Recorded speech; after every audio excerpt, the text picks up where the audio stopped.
They always say kids say the darndest things, but what if one day a child didn't just say something weird, they said something that made you stop breathing? "My daddy isn't missing," said a little girl named Ava. "He's under the floor, where Mommy put the new tiles." That sentence would have been creepy coming from a horror movie, but coming from a real 5-year-old girl holding a ragged teddy bear and swinging her feet at the police station, it froze the room. Especially for Police Chief Harold Mason, who'd just spilled his coffee. No one expected that to come out of a preschooler's mouth. At first, his officers thought it was make-believe. "She probably watched some thriller with her babysitter," one of them muttered.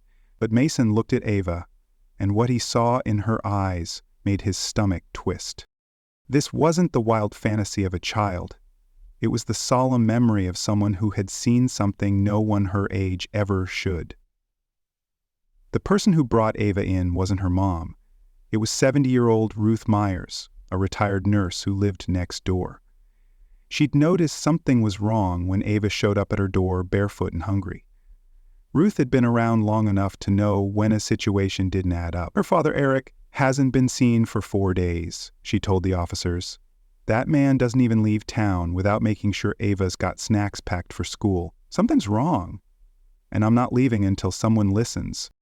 Eric Wilson was a structural engineer, the kind of guy who showed up to school science fairs, had perfectly labeled lunch boxes, and always gave Ruth a wave when he pulled out of the driveway.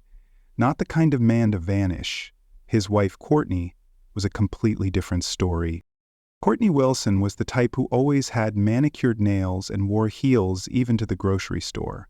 When she came into the station to file a missing person report, she sounded more inconvenienced than concerned. "Eric sometimes disappears when he's stressed," she said, brushing a strand of blonde hair behind her ear. "Honestly, it's not that unusual." Chief Mason remembered feeling a little off about her tone. It was too polished, too detached, but without evidence, what could he do? Then Ava started drawing. She wasn't just sketching the usual sun and stick figures. She drew a kitchen with tiled flooring, and beneath it, a rectangle with a stick figure inside. Next to it, little bags. Not exactly what you'd expect from a 5-year-old, unless she'd seen it herself. That's when Mason leaned in. "Sweetheart," he said gently, crouching to her level, "can you tell me where your daddy is?" "In the new kitchen," she answered, like it was the most obvious thing in the world. Mommy said it was a secret. But Daddy was crying before he stopped talking. He got very cold. Ruth Myers nearly fainted. "Now, if you're still with me, let me say this. You've stumbled into one of the wildest, most heart-wrenching true stories I've ever told. So before we go deeper, take a second to like this video if you believe in truth winning out, and comment with your city and time zone. I love knowing where these stories are reaching." Back to the story. But Chief Mason didn't waste any more time. He ordered a preliminary welfare check and called in the family services liaison. He also did something that would change everything. He pulled the building permits for the Wilson home, and guess what? A flooring crew had shown up the very next day after Eric's supposed disappearance. No other renovations had been logged before that. In fact, Courtney had signed off on the permit herself. You might be thinking, okay, new tiles don't mean a crime. And that's true, but let's talk about timing. You don't usually redo your kitchen floor when your husband is missing. Unless you're trying to hide something, Mason pressed further. He reviewed Courtney's initial statement. One sentence stood out. It was just a little upgrade, she'd said. A surprise for when Eric got home. But Ava had just revealed exactly what was under those tiles. Still, Mason knew one thing. A child's word, no matter how credible, wouldn't hold up in court on its own, and with Courtney's wealthy family pulling strings and fancy attorneys already sniffing around, he needed more than suspicion. That's when Ruth whispered, "There's something I didn't tell you." She leaned in like she was passing national secrets. The night Eric disappeared, there were sounds, dragging sounds, like something heavy being moved. And the next day, a truck from Tile Pro pulled up after dark. They were working till 2 a.m. I watched the whole thing from my upstairs window. So now let's recap. A missing father, a suspicious wife, A 5-year-old describing a murder like it was nap time, and a neighbor who knew how to pay attention. But we're just scratching the surface. Mason had one more card to play. He asked Ava, "Do you remember anything else, honey? Like what Mommy did after Daddy got quiet?" Ava hugged her bear tightly. She wrapped him in my blue blanket, from my bed, the one with the stars. At that moment, every officer in the room knew this wasn't pretend. That evening, Mason received a tip. Courtney Wilson had met with her financial planner, a man named Richard Chase. He wasn't just helping her with investments. He was helping her fast-track a $750,000 0-cents life insurance claim. Yes, 4 days after her husband disappeared, she was already trying to cash out. Meanwhile, she had no clue that her daughter had just blown open the biggest criminal case in that town's history. Want to know what happened when the search warrant was finally signed? By the time Chief Mason secured the search warrant, it was just past midnight. The judge had resisted hard. "You want to tear up someone's kitchen based on a drawing from a 5-year-old?" he asked. Mason didn't flinch. She described the location, the sounds, the objects. She even knew what kind of blanket her father was wrapped in. No child makes that up. It took persistence, a stack of corroborating details, and a quiet promise from the judge that if this turned out to be nothing, Mason owed him a dinner at Rusty's Grill. But deep down, Mason knew it wasn't nothing. The following morning, Mason and his team stood in the Wilsons' kitchen. The tiles were pristine, brand new, too new. Courtney Wilson, dressed in her usual polished attire, greeted them at the door with a smirk that didn't reach her eyes. "This is outrageous," she huffed. "My husband's missing and now you want to destroy my home?" Mason ignored the tantrum. He instructed the forensics team to begin carefully removing the tiles. Ruth Myers, who had quietly arrived and was waiting in the driveway, watched with bated breath. 30 minutes in, the silence broke with a single word from one of the forensic officers. "Found something." What they uncovered beneath those tiles wasn't just horrifying, it was conclusive. Eric Wilson's body, wrapped in the exact blue blanket Ava described, had been buried beneath a shallow layer of concrete, and next to him, small plastic-wrapped parcels. Inside them, financial documents, USB drives, and a small lockbox filled with flash drives labeled with strange names. Omega Ledger, Block Mask, Chase Chain. It was no longer just a murder case. It was a financial conspiracy. Courtney was arrested immediately, but Mason wasn't finished. He'd seen enough high-level financial cases to know this wasn't the work of one suburban housewife acting alone. He pulled Ava's interview recordings again and found something he hadn't caught the first time. Ava had said, "Mommy talked on the phone with the man who calls her sweetheart. He came over when Daddy was working. She said his name was Uncle Ricky." There was no Uncle Ricky in Eric's family. That's when Mason called in a favor. His friend Tanya at the Department of Financial Investigations had access to records most local cops didn't even know existed.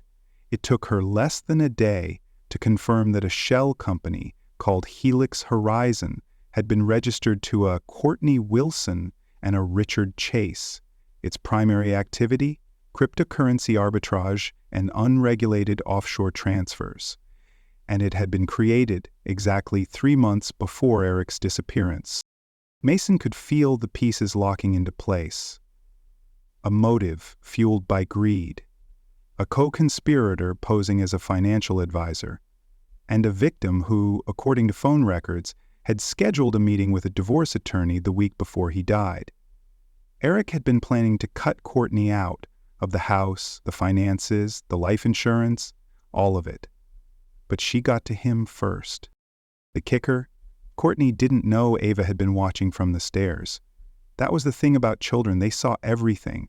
You could hide lies from grown-ups, but not from kids who wake up for water at 2 a.m. Mason met with Dr. Lily Carver, a trauma psychologist who had worked on dozens of cases involving young witnesses. "We have her on record," Mason said. "She gave us the body, the location, the weapon, even the blanket." Dr. Carver watched Ava's recorded interview in silence. "This child is consistent, calm, and emotionally grounded in the details. That's not fantasy, that's recall. And it's strong enough to hold up under forensic validation. You've got a solid witness. But that wasn't the only problem Courtney now faced. Richard Chase had vanished.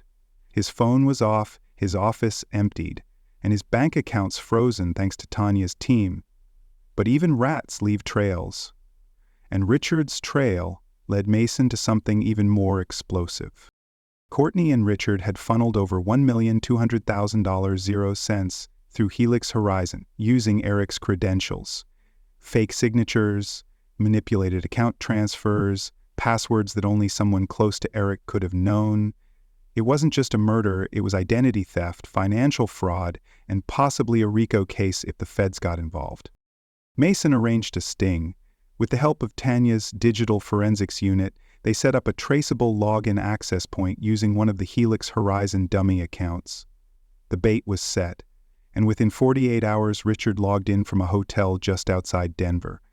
The FBI took him down at breakfast. Back in town, Mason paid a visit to Ava and Ruth.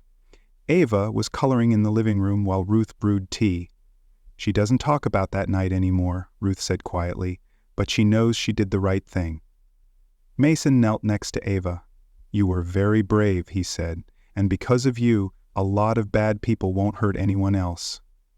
Ava smiled and whispered, "I just didn't want Daddy to stay forgotten." Courtney's trial was scheduled within the month. Mason didn't expect it to be smooth. Wealthy families fought tooth and nail when reputations were on the line. But this time, the evidence wasn't just strong. It was undeniable. The body, the phone data, the financials, and the most heartbreaking, the testimony of a little girl who had seen more than most adults could survive.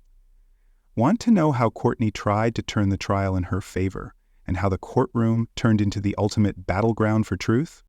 Courtney Wilson's defense team entered the courtroom with the smug confidence of people who believed their tailored suits could rewrite facts. Her lead attorney, Clayton Reeves, was a high-profile litigator who specialized in manipulating doubt. His opening argument played out exactly as Mason expected.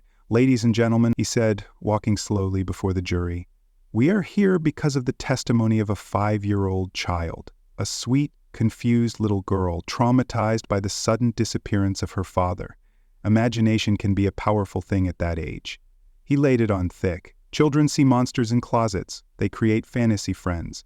Are we really going to base a murder conviction on the dreams of a grieving child?" Mason sat in the gallery, jaw tight, while Ava watched quietly from a bench with Dr. Carver and Ruth Myers. But if Reeves thought he could discredit a child's truth with courtroom theater, he was in for a shock. The prosecution wasn't relying on Ava's words alone. When they presented the forensic report confirming the exact blanket, bloodstains, and blunt force trauma consistent with Ava's timeline, the room grew still. Then came the digital reconstruction of the financial trail, the transfers, the shell company filings, the falsified signatures. All roads led back to Courtney and Richard. But the moment that changed everything came when Ava took the stand. The courtroom had been prepared carefully. A child-sized chair was brought in. The lighting was softened. Dr. Carver sat nearby to provide comfort if needed, but Ava didn't need it. She stepped up, sat down, and looked at the jury with the quiet steadiness of someone twice her age. The prosecutor asked, "Ava, do you know why you're here today?" She nodded. "To tell the truth about what I saw." She spoke clearly, in her own words, and told the story of that night. Her voice didn't waver when she said, "Mommy was mad. Daddy told her to stop stealing. She hit him with the black pan. He cried a lot. Then he was still. Mommy took my blanket and wrapped him. She told me never to tell, but I had to." You could hear the sniffles in the courtroom. One of the jurors dabbed at her eyes. Then the defense attorney stood and tried to break her down. "Ava, have you ever had a dream that felt real?" She looked confused. "Do you sometimes imagine things that aren't true?" Ava glanced at Ruth in the gallery and then back at the lawyer. "Sometimes. But this wasn't a dream. Daddy's not coming back." It wasn't what she said that destroyed the defense. It was how she said it. Calm. Sure. No exaggeration. Just the quiet devastation of a little girl who had been forced to watch her world collapse and still chose to speak up. By the time the jury reached their decision, it took under 4 hours. Courtney Wilson was convicted of first-degree murder, financial fraud, and obstruction of justice.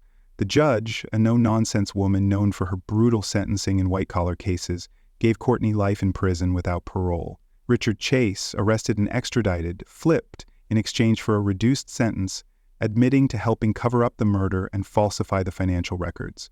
He received 22 years. In court, he broke down sobbing, saying, "I didn't know she'd actually go through with it. I just thought we'd take the money. I didn't know she'd kill him." But no one cared about his regret. The real focus was Ava.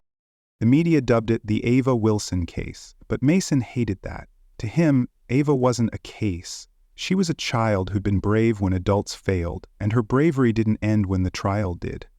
With Ruth Myers as her legal guardian, Ava began therapy sessions with Dr. Carver. Her drawings changed from cold kitchens to sunny parks. She started school again, quietly at first, but then with more confidence. Mason visited the classroom 6 months later and found her helping a younger kid tie their shoes. "She's got this light in her," her teacher whispered. "It's like she knows who she is, even after everything."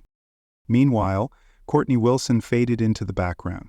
In prison, she quickly discovered that money and status meant nothing behind concrete walls. Other inmates shunned her. Even the guards barely acknowledged her unless necessary. Richard, now locked in a low-security federal prison, began spiraling mentally. Word spread that he'd been placed under psychiatric observation after waking up screaming, "She saw it all! The girl saw it all!" But something extraordinary came out of all this darkness. Dr. Carver, alongside Chief Mason and a panel of legal advocates, created what they called the AVA Protocol. It was a new approach to handling child witness testimony, one that ensured children were listened to, protected, and psychologically supported in investigations. The protocol became a national reference. Dozens of other cases, long considered dead ends, were reopened thanks to it. Back in Ava's neighborhood, Ruth had an idea.